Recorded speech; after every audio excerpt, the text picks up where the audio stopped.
Clutter free home रख पाना ये भी अपने आप में एक बड़ी सी डेफिनेशन है।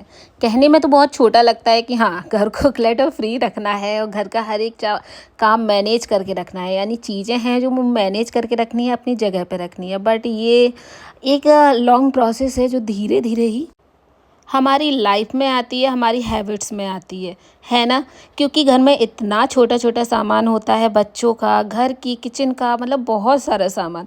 हर एक चीज़ को टाइमली मैनेज करना, चीज़ों को अच्छे से अरेंज करना और क्लटर फ्री होम को रखना सच में एक है ना टास्क है, काफ़ी लंबा सा प्रोसेस है। आज के वीडियो में मैं आपके साथ कुछ ऐसी ही टिप्स शेयर कर रही हूँ जो थोड़ा बहुत अपने घर को क्लटर फ्री रखने में हेल्प करेंगी। Hi everyone, this is Varsha and welcome back to a channel my home hacks. Channel पर नए हैं तो चैनल को सब्सक्राइब करिएगा और बेल आइकन को भी दबाइएगा ताकि नोटिफिकेशंस आपके पास पहुंच सकें।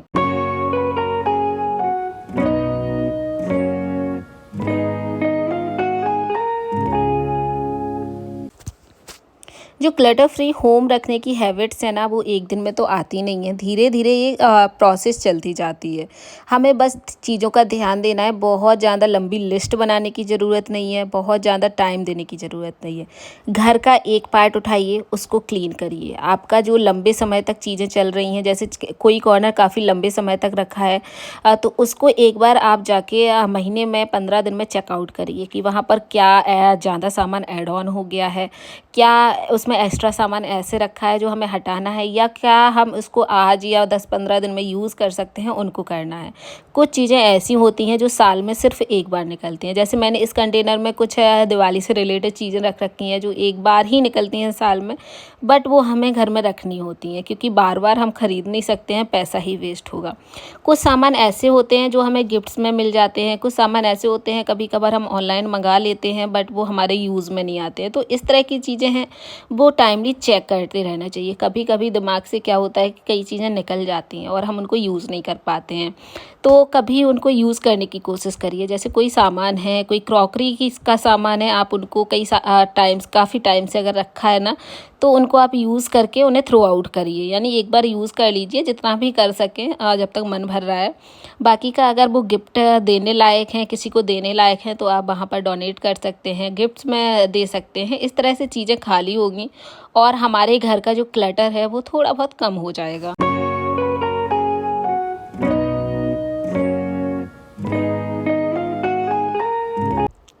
अगर आपकी राय में क्लटर सिर्फ गंदगी होती है, यानी कि बहुत ज़्यादा कबाड़ का सामान रखा है, सिर्फ वही क्लटर है, तो ये आप बिल्कुल गलत सोच रहे हैं। क्लटर का मतलब होता है कि घर में कई सालों से चीज़ें रखी हैं और हम उनको यूज़ नहीं कर रहे हैं और फिर भी वो हमारे घर में एक जगह को घेरे रखी हैं। तो उन सब चीज़ों को आप टाइमली चेकआउट करिए, यूज़ करने की कोशिश करिए। अगर वो सालों से यूज़ नहीं हो रही हैं तो आप उन्हें किसी को दे दीजिए, ज़रूरतमंद लोगों को, तो वो यूज़ हो जाएंगी और आपके घर में क्लटर भी कम हो जाएगा। इससे चीज़ें आपको बहुत ज़्यादा मैनेज भी नहीं करनी पड़ेंगी, बहुत ज़्यादा आप वहाँ पर टाइम भी खर्च नहीं करना पड़ेगा। तो इस तरह से मैंने एक कॉर्नर खाली किया, वहाँ से मेरे कई सारे कंटेनर्स निकले, कई सारी ऐसी चीज़ें निकली जो हम कई टाइम से यूज़ नहीं कर रहे हैं। क्रॉकरी का हमने कुछ सामान बाहर निकाल लिया जो मेरा क्रॉकरी यूनिट के नीचे ही रखा है बट पैक था। इस तरह से कहीं पर चीज़ें अगर डंप होती जाती हैं तो एक समय के बाद उनको हटाकर और उस एरिया को क्लीन करके आप घर के एक एक कॉर्नर को क्लटर फ्री बना सकते हैं। तो यहाँ से मेरी कई सारी चीज़ें निकली। उसके बाद कैबिनेट्स में भी आप चेक करिए, कहीं ना कहीं आपका यहाँ से वहाँ सामान हो जाता है। फिर क्या होता है कि जहाँ पर वो सामान होना चाहिए वहाँ से हट के दूसरी जगह पर स्पेस ले लेता है। तो स्पेस एक क्रॉकरी का तो जा ही रहा है बट दूसरी अलमीरा भी, यानी कैबिनेट भी यूज़ हो रही थी उसके लिए। तो वहाँ से सामान हटाकर आप जिस जगह का वो सामान है वहाँ पर रख दीजिए, तो एक कैबिनेट आपकी खाली हो जाएगी और क्रॉकरी का जो सामान है या कहीं का भी कोई सामान है वो वहाँ पर जाके अपना स्पेस बना लेगा।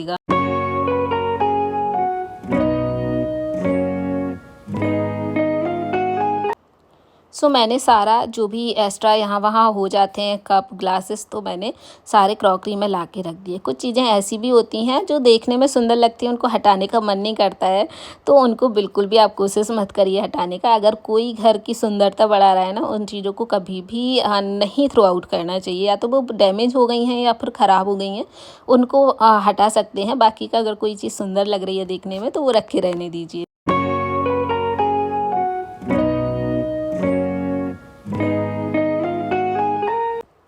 देखिए, हम कई बार चीज़ें क्लीन कर लेते हैं, बट जो एक्स्ट्रा सामान निकलता है उनको हमें समझ ही नहीं आता है आखिर रखना कहाँ है। तो एक एरिया आप ऐसा भी बनाइए जहाँ पर हम सिर्फ थ्रो आउट करने वाली चीज़ें रखें। कोई भी एरिया आप ऐसा सेलेक्ट कर सकते हैं, कोई भी कार्डबोर्ड या बोरी वगैरह रख सकते हैं, बैग रख सकते हैं, जिसमें सिर्फ हटाने वाला सामान रखें। ऐसा नहीं है कि हम हर दिन हटाकर और चीज़ों को डोनेट कर सकते हैं, बट कभी महीने, साल, 6 महीने में इस तरह से चीज़ें इकट्ठा हो जाएँगी, फिर आप ले जाके ज़रूरतमंद लोगों को दे सकते हैं।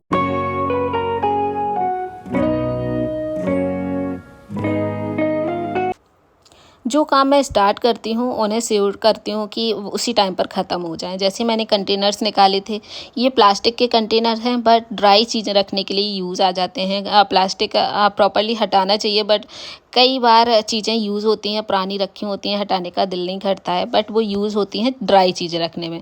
क्योंकि प्लास्टिक कई लोग कहते हैं यूज़ नहीं करना चाहिए, बट गर्म चीज़ें रखने के लिए उनको यूज़ नहीं करना चाहिए। बट जब भी हम ड्राई चीज़ें रखते हैं तो इन कंटेनर्स कोई हार्म नहीं करते हैं, आराम से यूज़ भी हो जाते हैं। सो कंटेनर्स आप इस तरह से लीजिए जो एक के अंदर एक रख सकें, ताकि घर में स्पेस भी कम जाता है, किचन की कैबिनेट्स का स्पेस कम जाता है, और कई सारे कंटेनर्स चीज़ें एक के ऊपर एक रख जाती हैं, एक के अंदर एक रख जाती हैं, तो स्पेस कम जाता है और चीज़ें बहुत अच्छे से अरेंज रहती हैं। कोई भी एरिया आपका क्लटर्ड नहीं दिखता है।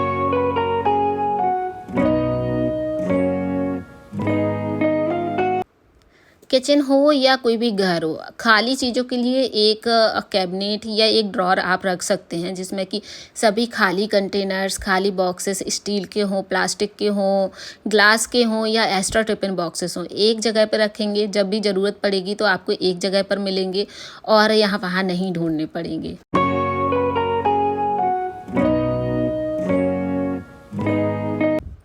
कई बार चीज़ें इतना इकट्ठी हो जाती हैं कि हम ना उनको हटाने की कोशिश भी नहीं करते हैं। हम सबके घर में न्यूज़पेपर्स आते हैं, बट एक ड्रॉर धीरे धीरे करके 2 ड्रॉर इस तरह से भर जाती हैं और हम उनको हटाने की कोशिश भी नहीं करते हैं, क्योंकि एक समय आएगा जब हम हो सकता है उसको कबाड़ी वाले को बेचें, रद्दी वाले को बेचें। सो न्यूज़पेपर एक ऐसी चीज़ है, डेली आने हैं, इकट्ठे हो जाते हैं। सो मैं क्या करती हूँ, उनको एक बैग में भर के रख लेती हूँ। पहले महीने का ड्रॉर भर लेती हूँ। एक्चुअली जैसे मंथली आते हैं तो ड्रॉर भर जाती है, उसके बाद इस तरह से बैग में निकाल कर और आप कोई ऐसे स्पेस पे रख सकते हैं जो स्पेस सिर्फ एक्स्ट्रा चीज़ें रखने के लिए होती हैं।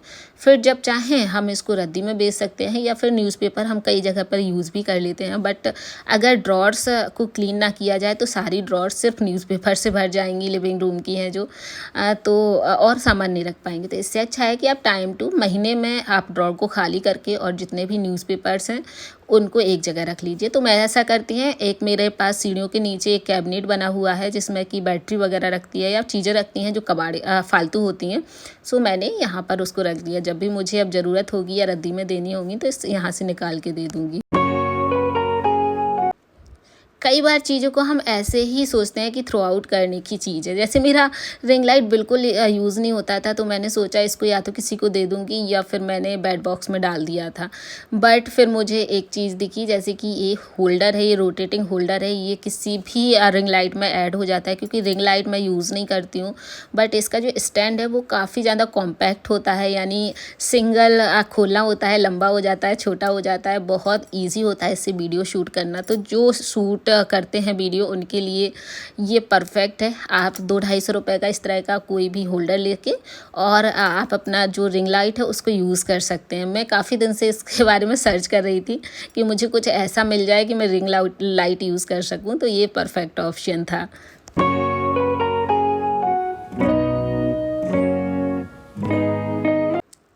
देखिए, काम करते करते कई चीज़ों को कर लेना वो भी हमारी लाइफ को ना बेटर बनाता है। हमें चीज़ें करने की ऑप्शंस मिलते हैं।